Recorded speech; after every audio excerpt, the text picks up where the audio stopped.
Good morning and welcome to the Forum at All Souls Unitarian Universalist Church. My name is Spencer Graves. I am a member of the Forum Committee. This forum is a platform for the discussion of significant issues, especially those which involve ethical values in the contemporary world. It has been doing this since 1943. Descriptions of nearly all these forums since 2012 are searchable at kkfi.org, and podcasts are available for most of them. We ask the speaker to present for about 35 minutes. Then we will pause and request donations. This is followed by a Q&A for about 20 minutes to an hour. This program is live streamed on YouTube where viewers can post questions in the chat. Mika or Renee, will you monitor the chat? Okay, good. So we've got Renee or Anamika will monitor the questions and ask them of our speaker on your behalf. People in the room are requested to silence their cell phones. Today, Karl Brooks will discuss the history of major dysfunctions in the U.S. House of Representatives. Brooks is a professor of the practice at the School of Public Affairs and Administration at the University of Kansas in Lawrence. He holds a Master of Science from the London School of Economics, a JD from the Harvard Law School. He practiced law in Boise, Idaho, while serving and served 3 terms in the Idaho State Senate. Then he came to KU for a PhD in history, and he taught environmental history and law at KU for a decade before being appointed to administrator positions in the Environmental Protection Agency. He also held other administrator positions in our nation's court systems before returning to the University of Kansas faculty. He reached out to KKFI a couple of months ago concerned about the historical precedence of leadership struggles with no speaker in the U.S. House. Craig LeBeau and I interviewed him for Radioactive Magazine on October 31. So far this year, the U.S. House has had its 2 most contentious processes for selecting speaker since 1859 and 1860. In 1855 and 1859, the contest for speaker lasted for 2 months before the House achieved a result. In 1860, February 1, Republican William Pennington was elected Speaker on the 44th ballot, 2 months after the first ballot on December 5th of the year before. A year later, in 1861, February 1, Texas became the 7th state to secede from the Union. Virginia, Arkansas, North Carolina, and Tennessee did not secede until after the Confederates attacked Fort Sumter, and President Lincoln called for 75,000 militia to suppress the rebellion. Karl? Spencer, good morning. Thank you so much for welcoming me. Appreciate very much KKFI asking me to participate in the forum. Thanks also to the good folks at All Souls for offering this forum over the last 80 some years. It's an honor and a privilege to be part of this ongoing conversation. Since I can't see the audience, I will thank all of you for trekking through the snow this morning to All Souls. I want to also thank the good folks at KKFI and All Souls for permitting me to remain here in Lawrence, where we have about 6 inches of snow on the ground and the roads are really slick. So I am sitting in my warm study here in our home just down the hill from the University of Kansas, and looking forward to sharing a little bit of both personal experience and some historical research into these interlocking problems of political dysfunction and institutional tension and collapse in the House of Representatives. I'll suggest a couple of ideas about what this might mean and a couple of markers to watch for going forward. I very much look forward to the question and answer phase at the end of this. So let me start a little bit with why I'm interested in what happens in the Congress. Obviously, as an American voter, I care about that. but I have had a fair bit of experience working in and around the United States Congress, and I'm going to bring that to bear on this conversation. As a college student from Idaho, I went to work for the United States Senator at that time from Idaho, Frank Church, a Democrat who represented the state from 1957 until 1981. I was a pretty junior staff member of the senators, but I did get to watch both him and other congressional staff in action as they put together a series of really complex investigations and hearings in 1975-76 into the operations of the United States intelligence agencies. That stood as a model to me of bipartisanship, of focus on getting facts, of focus on making recommendations to the full Senate and ultimately to the full Congress. I was struck at the time as a very young person by how various senators set aside their political, partisan, and ideological preferences to roll up their sleeves, task their very competent staffs to dig into the problem of intelligence agency activities and formulate a series of recommendations that were, in the end, thoughtful enough and comprehensive enough and fair-minded enough to earn the support of the Senate, the House, and signature by then President Ford. That was the way Congress often worked on complex matters in those days, in the 1970s and 1980s. These were very partisan times. Frank Church was a leading liberal who had contested the Vietnam War against a president of his own party, Lyndon Johnson. Also on that committee with him were Barry Goldwater, a former presidential candidate, Howard Baker, who himself would be a presidential candidate. So these were not quiet, retiring senators. These were politically very prominent senators. The staff took their cues from the members, and the members were conscientious, hardworking, and focused on the mission that they had to find the facts and make recommendations. I next encountered Congress at work during those years when I was in the Idaho legislature. Like every state, Idaho really worked closely with a variety of federal agencies. Idaho being a western state, small population, lots of public lands, very strong agricultural economy. The state legislature had to work closely with Congress on matters involving national forests, Bureau of Land Management, grazing lands, wilderness areas, water conservation. And I was able to see that members of Congress from that part of the country in the Great Basin and Pacific Northwest would spend a lot of time learning facts, sending staff members out to do careful investigations into problems, having very candid, sleeves rolled up conversations in conference rooms about how best to balance water use and water conservation, logging and mining with forest conservation. And for the most part, even though there were strong politics involved, the members of the Congress took very seriously their activities, and the staff they employed to support committees and to support senators and representatives really were experts in what they were working on. There weren't very many ideological, I might say, propagandists or bomb throwers on those staffs in those days. Things began to change in the middle 1990s. You may recall that in 1994, Republicans took a majority in the Congress and selected Newt Gingrich as their speaker. Most people are familiar that Newt Gingrich was a strong partisan advocate. He had specialized in the politics, you might say, of division and an effort to portray anybody who was not a conservative Republican as somehow un-American or even traitorous to the principles of the Republicans. Still, for all of that, in the middle 1990s, after I had left the Idaho Senate, I was leading an environmental group in Idaho, the largest citizen environmental group.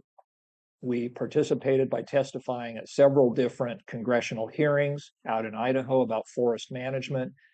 At this time, environmental politics were really divisive, very strong-willed people involved on all sides. And yet, when I testified for our group in front of a Senate field hearing in Boise in 1995, the majority leader of the United States Senate, Tom Daschle from South Dakota, sat at the dais with one of Idaho's senators, an extremely conservative Republican named Larry Craig, and they worked together, listening to a variety of witnesses, trying to formulate good ideas for improving the management of national forests.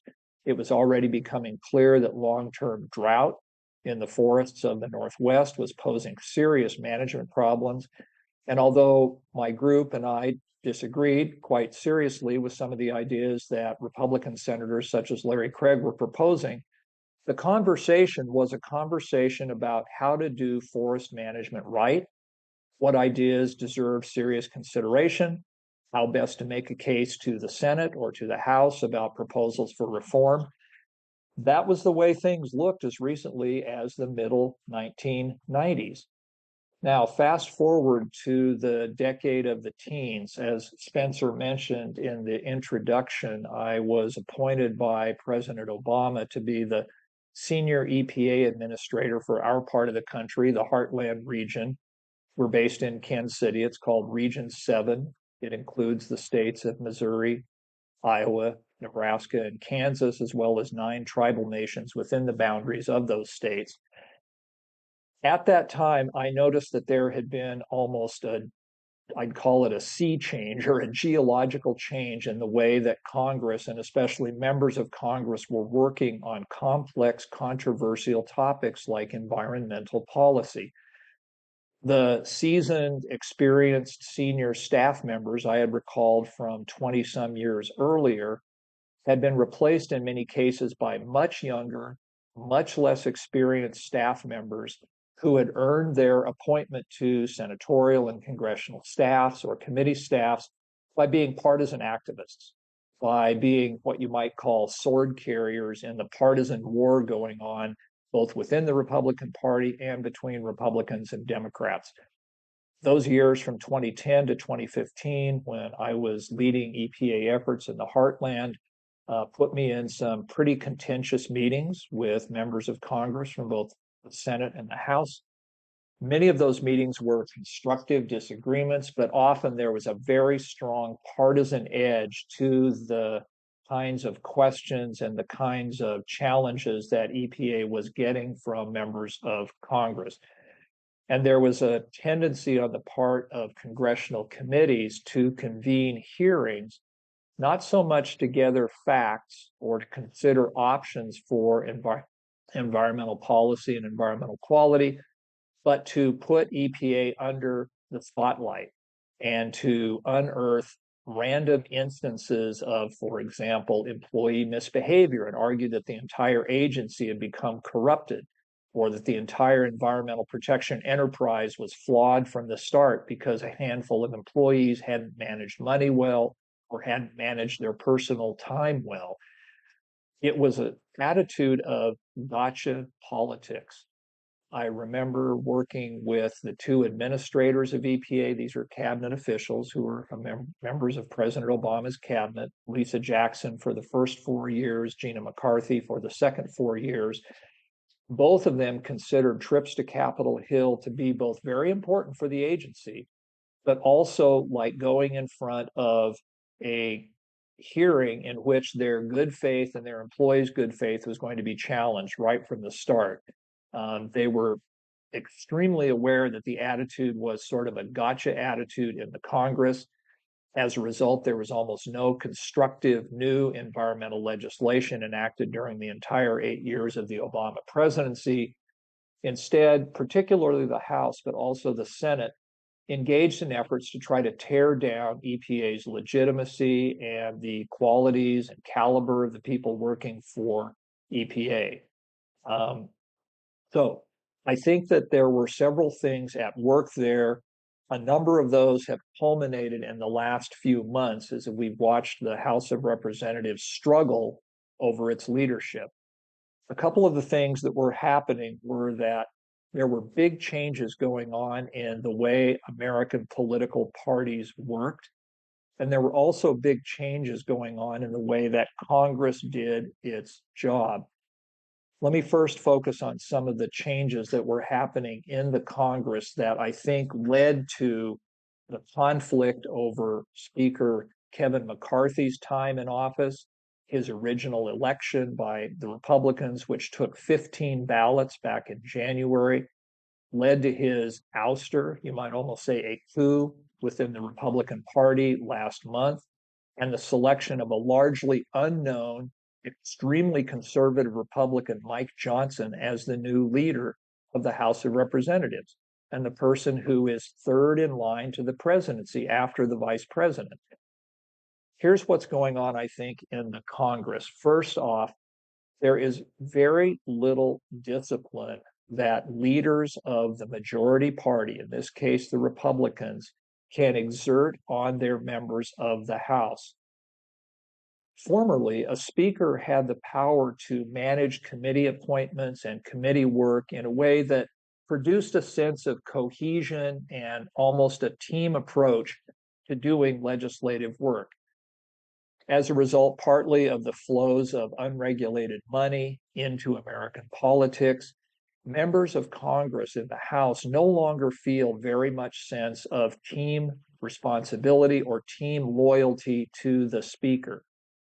Committee chairs may be loyal to the speaker, but the committee chair's ability to say to their members, here's what we're doing as a party, here's what the speaker and us have decided, that ability to enforce order and discipline is eroding, and in some cases, I think, has almost collapsed, especially within the Republican Party.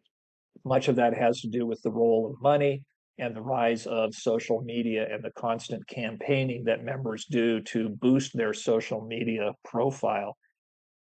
A second factor that is affecting what's going on in the House of Representatives, especially, is the erosion and, in many cases, the disappearance of loyalty on the part of individual members of the Congress to the institution itself, to the House of Representatives as the preeminent lawmaking part of the Congress, and to any committee that they happen to belong to.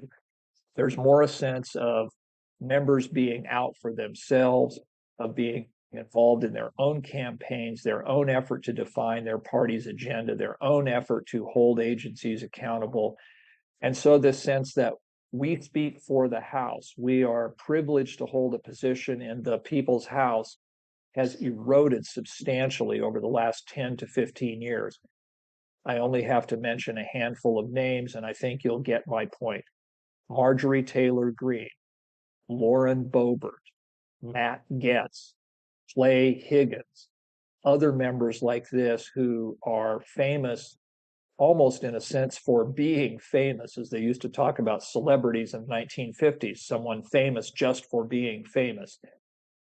This attitude of almost contempt for the prerogatives and the majesty of the House of Representatives led to the ouster of the Speaker of the House for the first time in the House's history earlier this fall. Something else that I think has contributed to this inability of the majority party to manage the work of the House is the withering of responsibility of the individual committees that do the work of legislation, oversight, and ultimately appropriation. Formerly in the House, the committee structure was the way that an individual member used his or her power and time in the House, working through the committee to develop legislation, working through a committee to conduct oversight and investigation, either of executive agencies or particular policies, or of a topic that was really important to a certain industry or feature of our country. The committees now have become almost irrelevant, especially when it comes to putting together the annual bills that appropriate the funds to keep our government running. I saw the effect of this withering away and almost collapse of individual committees' responsibility up close when I was the EPA regional administrator in Kansas City. Twice in 2012 and 2013, the conflict between the Republicans in the House and President Obama and the Democrats in the Congress over the size and shape of the federal budget led Republicans to literally shut down the federal government. I had the really sad duty as the senior EPA administrator in this part of the country to participate in informing our employees, about 500 employees and possibly as many as 1,000 contractors doing work for EPA, that they would not be paid as of a certain date and that they would have to go home and stop their work on behalf of the American people, protecting environmental health and environmental quality. That was a really distressing experience. It was for me, but it was more distressing perhaps for my career colleagues. Most of them had worked on behalf of their neighbors, all 14 million of us who live in this part of the country, for decades at EPA. And to be told to go home, turn off their computers, stay away from their work phones was brutal to them. And I think that the impacts on our country of widespread shutdowns during those years is hard to gauge. I think it's contributed in some measure to the belief on the part of the party that's now in majority control of the House that they can shut the government down to make a political point. We dodged that bullet here just a couple of weeks ago when the new Speaker of the House, Mike Johnson, put together a plan to continue funding the federal government only with the support of Democrats, the other party, because up to 90 members of his party deserted the mission of supporting the federal government and were willing to see the government close down again. That's a symptom to me of some really serious issues going on inside American politics, and I'll turn to those in just a minute. But I want to leave, before I leave this question about what's happening within the Congress, and especially what's happening within the House, I want to make a point about the role of congressional staff. As I said earlier, some 40 to 50 years ago, the staff who worked for members of Congress were talented, disciplined, public spirited, experts in their field. They were proud of their work. They were proud to be representing a senator or a member of the House of Representatives. They took their duties very seriously, and they had earned those duties. Many of them had been working their way forward to become staff members for a decade or more. As a young pup of about 19 or 20, when I worked for Idaho Senator Church, I was working with staff members who were older than the senator. These were people who had dedicated their lives to public service. When I was in Washington, though, for 2 years in 2015 and 16, toward the end of the Obama administration, I was EPA's National Operations Manager at headquarters. I was struck by how young members of the congressional staffs were. I know I'm obviously older now and everybody looks younger, but we were in hearings and working on oversight and legislation with staff members who had been in college only 2 or 3 years before. They had learned their politics in the college Republicans or in some of the larger Republican national youth groups. And that was where they learned how to do congressional staff work, was on the front lines of fierce ideological conflict. And it leads to a different kind of Congress and a different style of legislating. Secondly, the rise of social media. It was pretty common leading up to hearings involving EPA for members to use their various social media platforms to preview what they intended to do to leaders of EPA when they came to testify.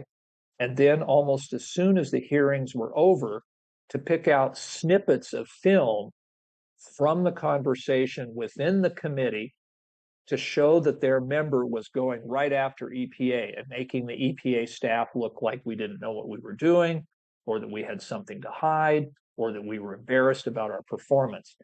None of this led to constructive, positive working relationships between one branch of government in the Congress and another branch of government in the executive branch. It led to a loss of trust and confidence and a real erosion of respect between the Congress and at least the agency for which I work, the Environmental Protection Agency.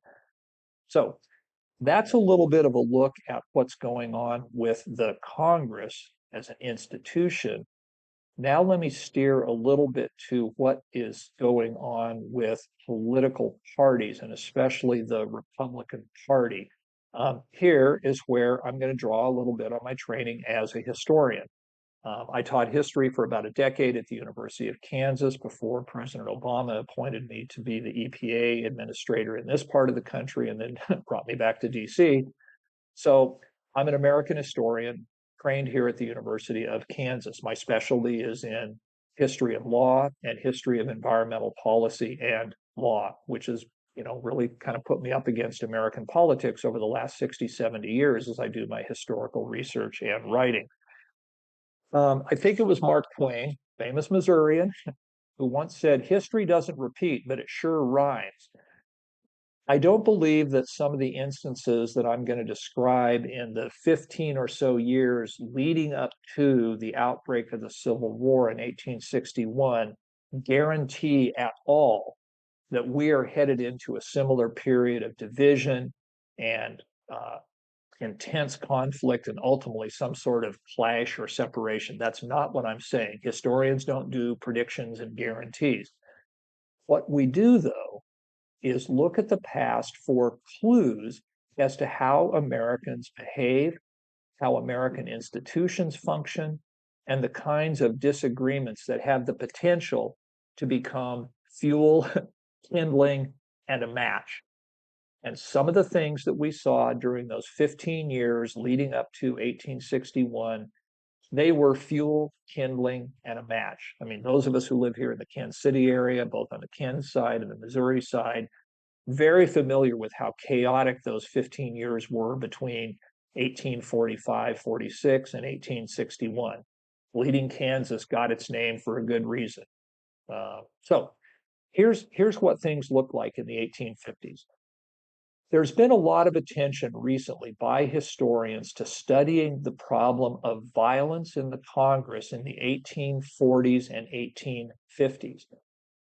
About 35, 40 years ago, it wasn't uncommon for historians to kind of chuckle at stories of fistfights on the floor of the House, of people waving canes or actually pulling knives and pointing knives at members in the cloakrooms or in the boarding houses of Washington where they lived.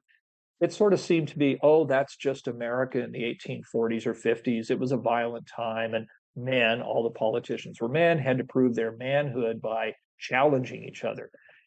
Historians have now taken a closer look at the issue of violence and the move from rhetorical violence, people saying really sharp things about another party or about an issue, to actual physical conflict and confrontation and physical violence.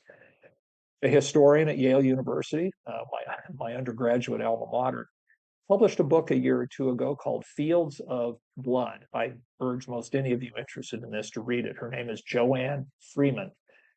What Freeman found is that by the middle 1850s, both major parties, at that time it was the Democrats and the Whigs, came into each new Congress in the winter. Congress used to convene in the winter, ready to fight. Each party designated certain of their members as fighting men who would be on the lookout for disagreements that would potentially turn into pushing and shoving and fistfights. And like hockey enforcers in a hockey game, they would rush in and try to get into the middle of the fight. So it's no surprise that there were a number of instances in the 1850s, especially in the House, but also in the United States Senate, where words turned into fists, and fists led to knives and clubs being brought out, and fights actually happened in the Congress. Freeman's conclusion really kind of matches up with what a lot of historians have concluded over the last 50 years of studying the Civil War, and that is the problem of slavery, you might say our original sin, was so serious a problem and such a threat to the way that America operated, the way American political systems operated, that it was not surprising at all that rhetoric turned violent. That's how big the issues were. So in the 1850s, this tension over the issue of slavery was really beginning to tear apart one of the two major parties. It was the Democratic Party. the party of Jefferson, Jackson, and the party that really dominated the Congress because of the influence of Southern members. By the middle of the 1850s and the eruption of tension here in our part of the country, Missouri, Kansas Territory, over the struggle on whether Kansas should be admitted to the Union as a state without slavery or a state that permitted human slavery, that boiled up in the House of Representatives.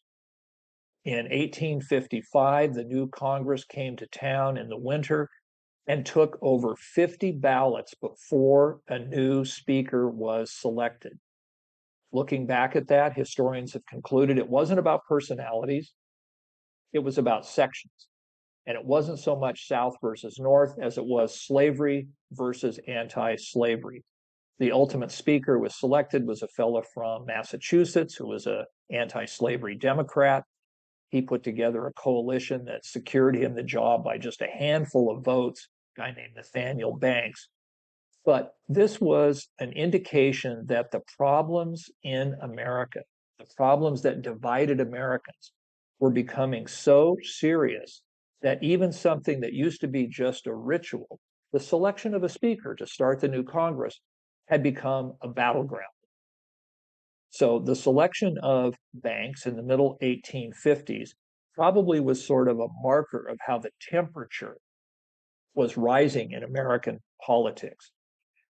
Everybody kind of knows the basic story after the mid 1850s. The new Republican Party, led by Abraham Lincoln, led by William Seward and Salmon Chase, was beginning to break apart the old Whig Party, the party that had produced Henry Clay and various other national leaders. That disruption in the traditional American party system made itself felt by the end of the 1850s. In the elections of 1858, the new Republican Party earned enough support to really complicate the job of selecting a speaker. The House of Representatives, as Spencer pointed out a little earlier, took nearly 2.5 months before a weak, unknown, compromise candidate named William Pennington from New Jersey could be selected to be the Speaker of the House of Representatives.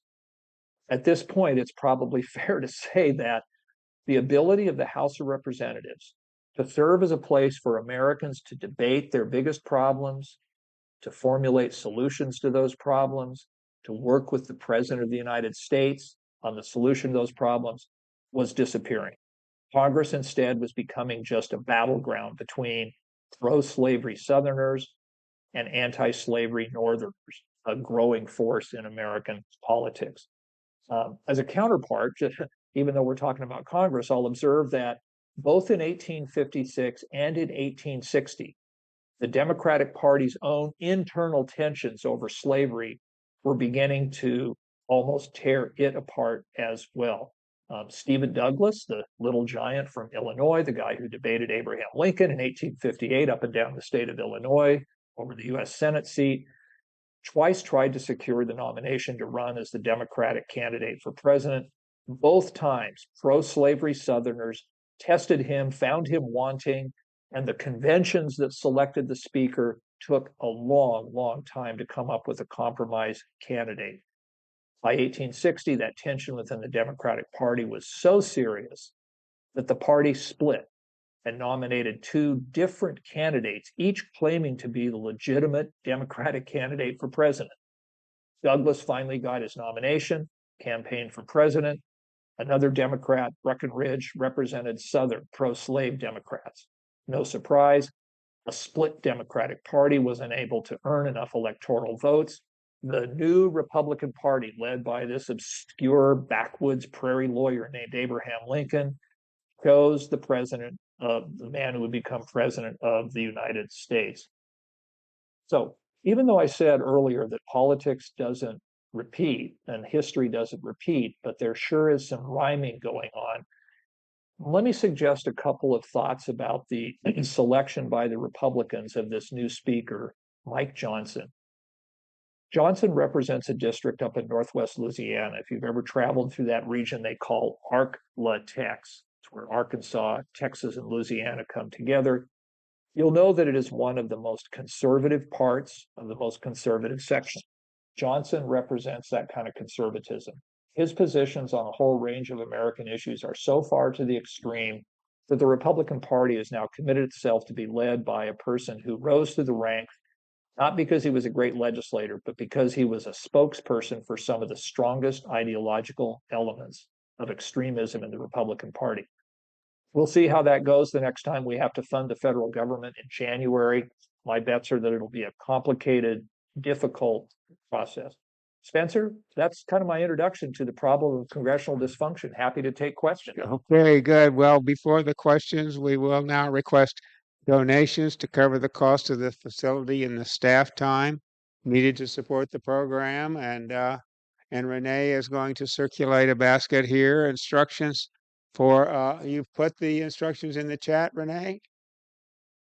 Oh, please put the instructions in the chat.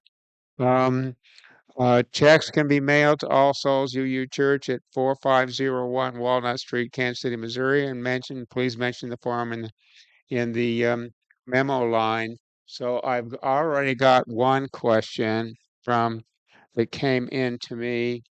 A viewer on YouTube that said that the Heritage Foundation's Project 2025 and the quest for a Unitarian or a Unitary executive.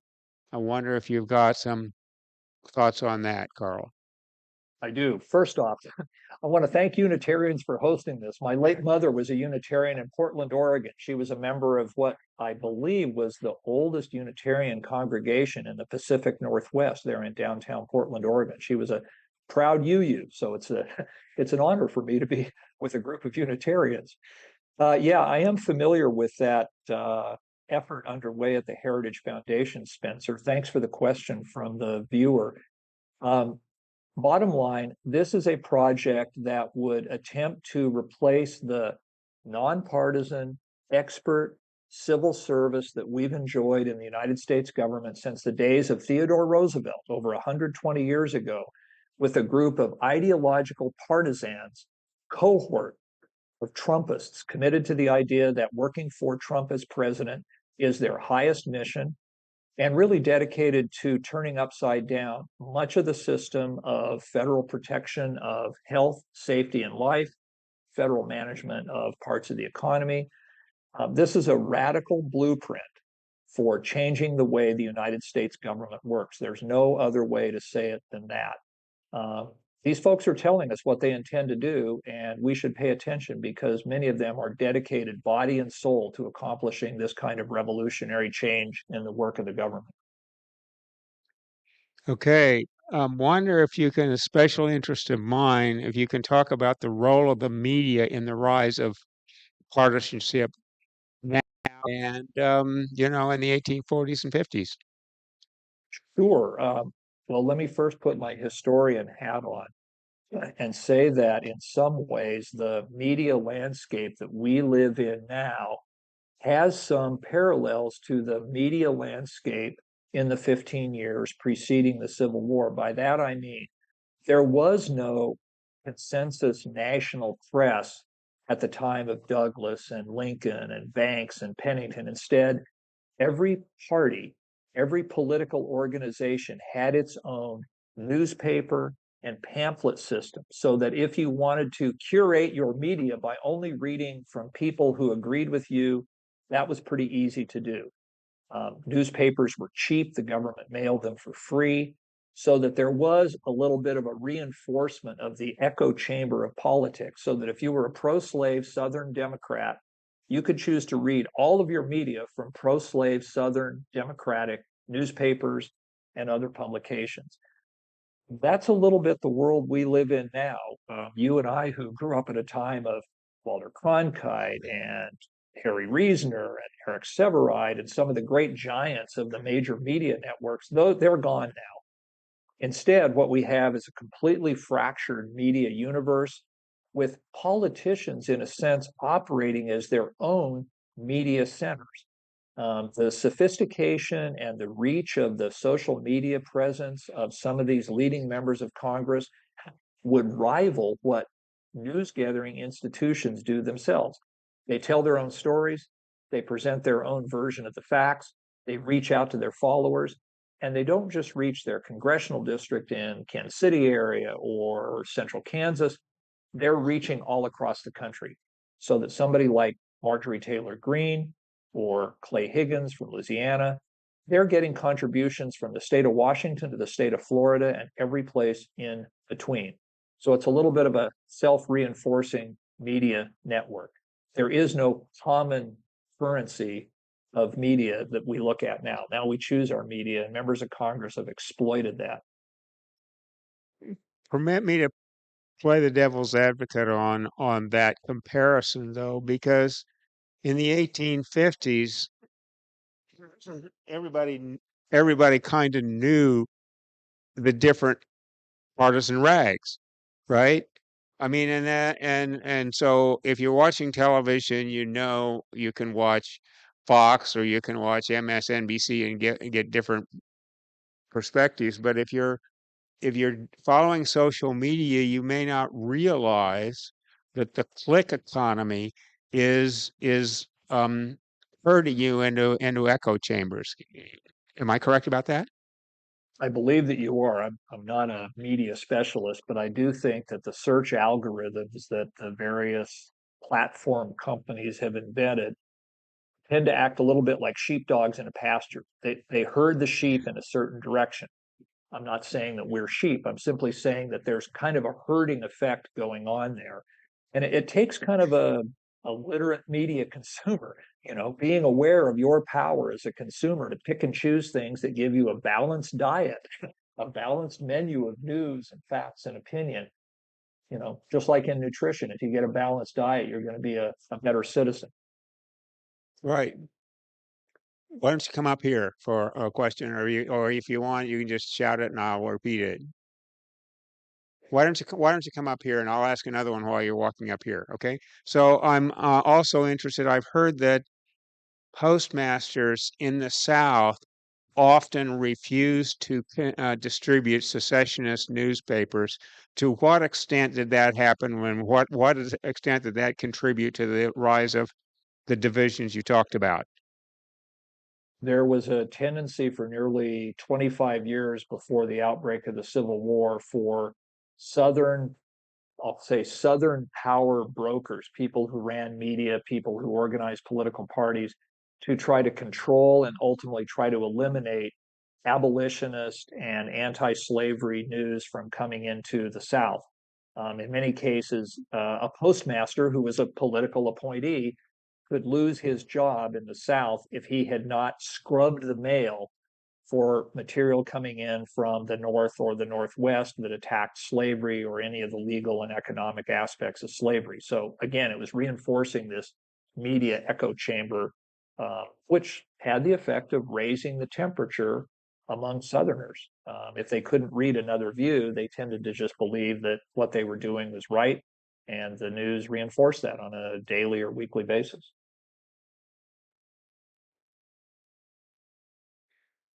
Um, this is a little different than what you're talking about now, but with everything that Trump says, uh, which has violence on the surface or the subsurface, uh, how do you think that compares to what Mike Johnson uh, says or believes?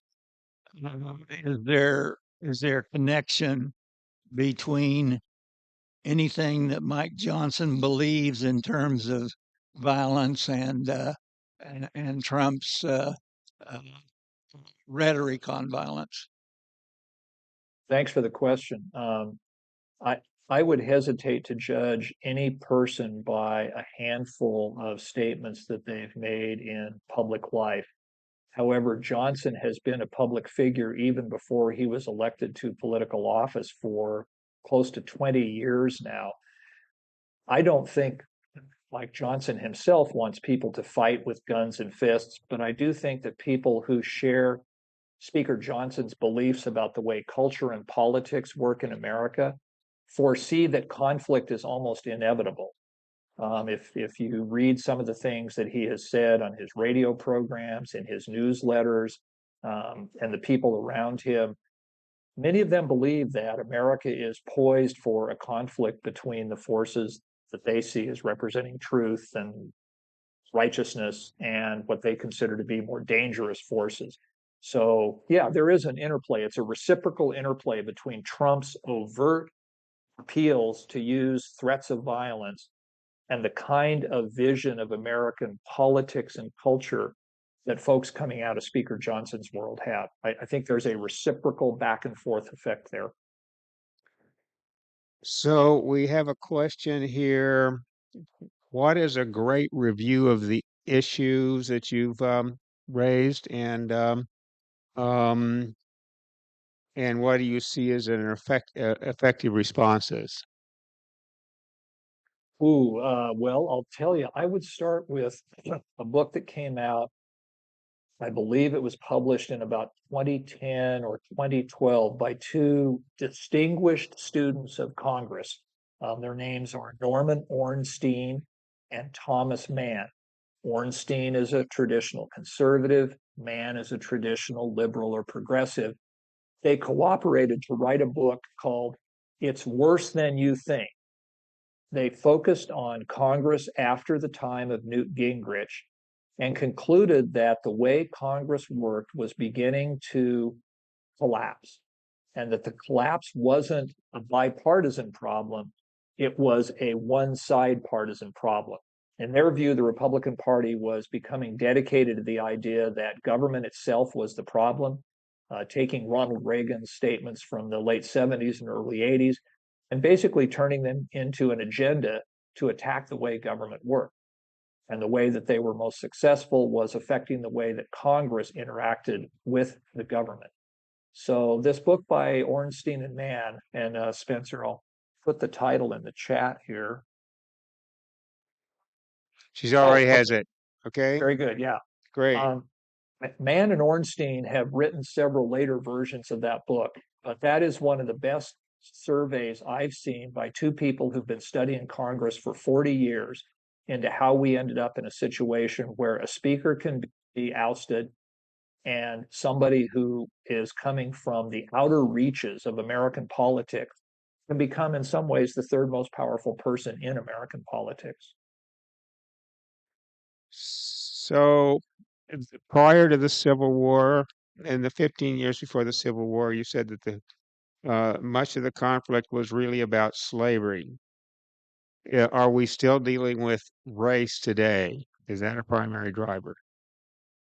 I'd say that yes, it is one of the primary differences between the coalition that is the Republican Party and the coalition that is the Democratic Party. Obviously, I'll say this at the outset, the disagreements over slavery that would result in the United States going to war against itself and the death of probably close to 1 million people, both soldiers and civilians, it's far different than what we're dealing with now. But Spencer, I do believe that survey data shows time and again that those who are most concerned about racial equality, about ethnic dignity, are those who are most likely to believe that Republicans have the best solution to those problems, which has led to the Republican Party becoming more and more of a sort of monochromatic coalition, and the Democratic Party becoming much more of a what you might call a technicolor coalition. And I think that the strength of Republicanism in very rural places, which tend to be ethnically and racially somewhat monochromatic, has something to do with the fact that that party is successful in articulating the views and feelings of those Americans. It's not simple, but I do think that race and attitudes about race and the type of American society that we have and that we want to have are a feature of what's driving both of the parties in the direction that they are going. So you worked with Frank Church. Questioner said that you may know that his son Forrest became one of the most well-regarded Unitarian ministers. Did you have any opportunity to partner with him, or any comments about his career? Yeah, thanks for that great question. Yeah, Forrest Church, who I guess he was approximately a decade older than me, became the pastor of a prominent Unitarian congregation in New York City. And I think he's now out west in California. We were not friends at all, but Idaho's a small place. The senator's official family was a pretty small official family. And I did spend some time with Reverend Church and also with his first wife, who was really active in 1976 on behalf of the senator's campaign for the Democratic presidential nomination. Her name is Amy. I worked with her on some of the caucus efforts on the East Coast where I was going to college, and a little bit with her out west too. Yeah, I mean, Forrest is in many ways, if you knew his father, you could see where Forrest got his eloquence and his ability to write and speak with power, and his dedication to some of the same principles that drove his dad: dignity, freedom for the individual, responsibility, sense of taking on big challenges. Yeah, he was very much his father's son in that. So, talk about the role of the Citizens United Supreme Court decision and other decisions where corporations are people and money is speech, and in my terminology, humans are second-class citizens in the U.S. of A today. Sure, Spencer, I will. I mean, I've spent about 99% of this morning talking about two of the three branches of government, the Congress and the executive branch, the president. Um, some of the same political instincts and impulses that have been driving the Republican Party's efforts in the Congress and the presidency can be seen in the judiciary, the third branch of government. It has been a mission for 3 decades now for very conservative individuals and very conservative institutions to use the federal courts to try to accomplish legally what they suspected would be much harder to accomplish politically.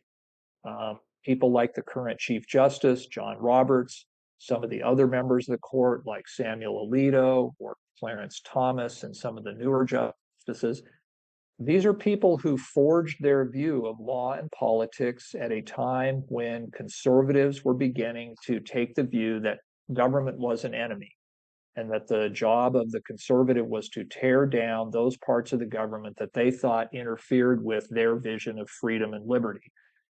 One of those government interventions in the free market, as they saw it, was prohibiting corporations from using money to shape politics. After Citizens United, it's become pretty much an unrestrained arms race involving money and politics. And this, to me, as a historian, is just dismaying because it was Republicans like Theodore Roosevelt and his progressive allies in the first decade of the 20th century who took on the role of big money in American politics and said, you know, it's not right that corporations, business corporations, and wealthy individuals should be able to spend unlimited amounts of money to influence elections. Some of the laws that have been found to be unconstitutional by the Supreme Court literally date back to the days of Theodore Roosevelt. Citizens United was only the most obvious example. Um, whether it's possible to recreate a system of financial regulation to try to keep elections more open and fair, I don't know. I think state by state, there are some opportunities. Some states have experimented with public funding of public elections, as they do in every other small d democratic country in the world. I don't know at the national level if we're going to be there given the composition of the US Supreme Court for the next 25 years. Talk about the role of a consolidation and ownership of the media in and the contribution of that to the polarization that we're experiencing today. Robert McChesney, media scholar McChesney, has recommended um, donating 0.15% of GDP to local news, nonprofits distributed by local elections, and to secure a great diversity of voices. there's mileage in that, Spencer. Let me kind of step back into the world of Idaho politics in the 1980s and 1990s. This was the period when a lot of local AM radio stations that used to be one of the kind of two main providers of news in smaller and mid-sized communities began to switch from news gathering and reporting to the transmission of talk radio programs, many of which were generated nationally or out in our part of the country regionally. So that the AM dial, after about the middle 1990s in the Western United States, was pretty much dominated by talk radio. And most of the talk radio was being generated by nationally funded conservative enterprises. Now, obviously, in places like Portland, Oregon, Seattle, Washington, the Bay Area, California, there would be progressive or more left local radio. But that loss of local radio news and the replacement of it by large funded talk radio programs, I think has led to a real kind of impoverishment of the news diet. It's one reason why stations like KKFI are so valuable, even in larger metro areas like Kansas City. Much of the AM dial, if you're not onto the sports side of things with Chiefs and Jayhawks and Tigers and such, it consists of nationally developed talk radio programs.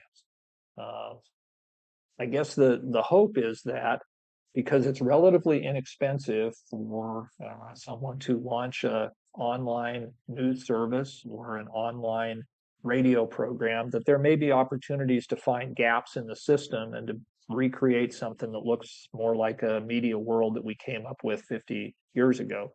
One final point I would make, even though, let's say 1965, with a handful of major television networks, a handful of major newspapers, we still had a whole constellation of local newspapers and local radios providing a variety of different viewpoints about the news. That local constellation is pretty much collapsing into giant, what they call red giants, where there's just a handful of news distribution centers around the United States. So we've only got a few seconds left, a couple of minutes left. Any final words for the group here, the audience?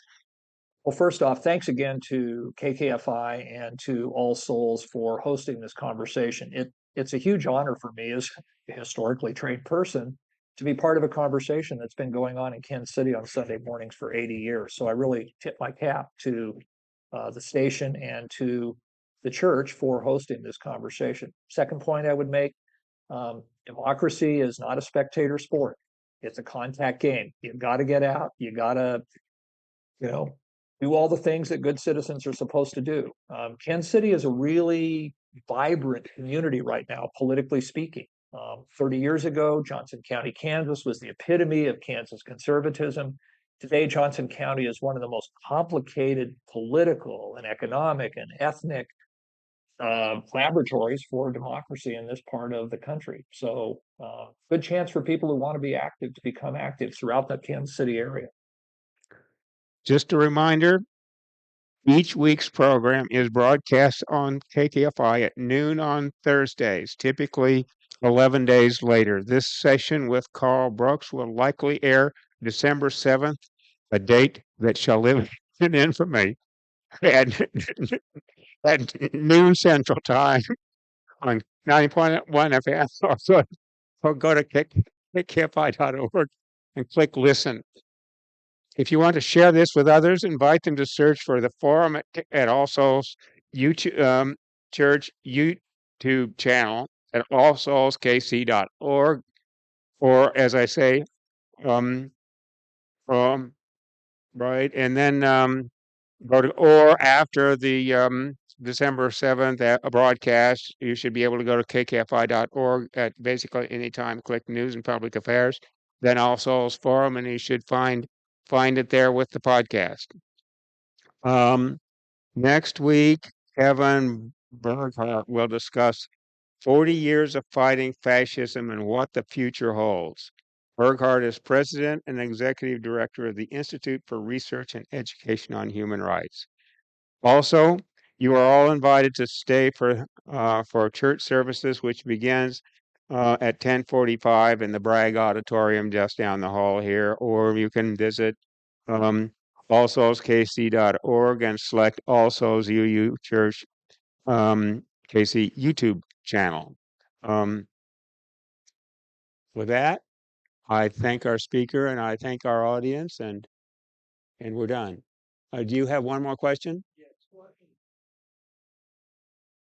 channel, the number channel for 90.1 FM. Okay?